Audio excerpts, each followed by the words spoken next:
కానీ తిరిగి బ్రతికాను.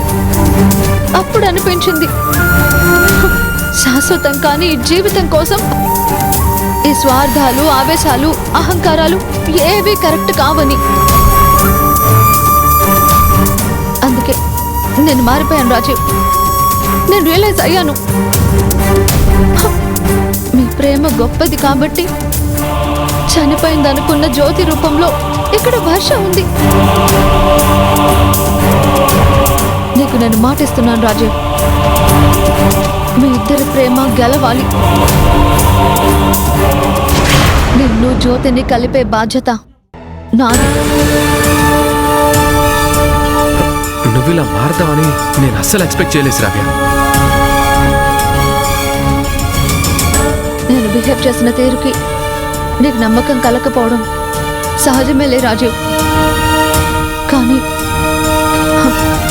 నేను మనస్ఫూర్తిగా నిజం చెప్తున్నాను, మీ ఇద్దరిని నేను కలుపుతాను. చావు అంచుల దాకా వెళ్ళొచ్చాక కూడా నేను మారకపోతే నాకు మృగానికి తేడా ఏముంటుంది రాజీవ్?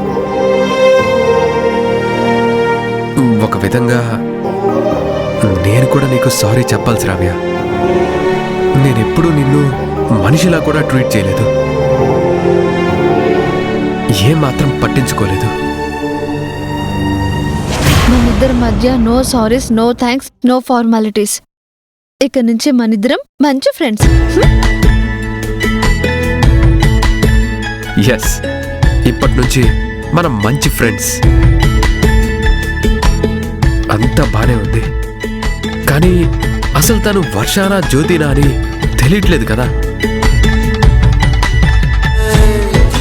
మనిద్దరం కలిసి తెలుసుకుందాం రాజీవ్. నీకు నేను హెల్ప్ చేస్తాను.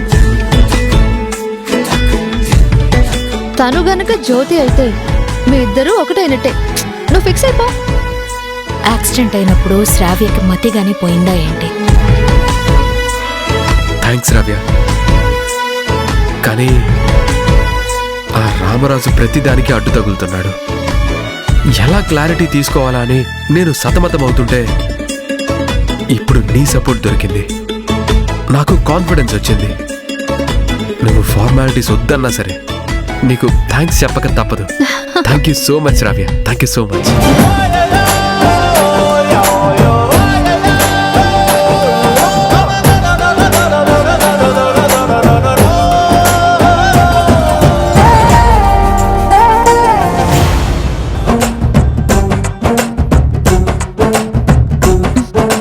ఏం చేస్తున్నారు అత్తయ్య?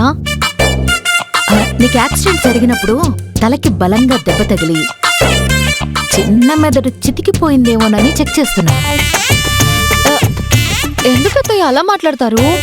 లేకపోతే ఏంటి శ్రావ్య, నువ్వు రాజీవ్ని జ్యోతిని కలపడం ఏంటి? దాని మీద నీకంత ప్రేమేంటి?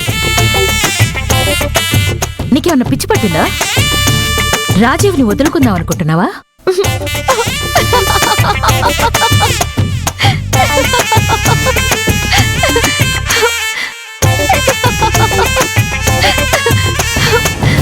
రాజీవ్ లాగా మీరు కూడా నమ్మేశారు అత్తయ్య. నేను రాజీవ్ని వదులుకోవడం అంటే నా ప్రాణాన్ని నేను తీసేసుకోవడమే అత్తయ్య.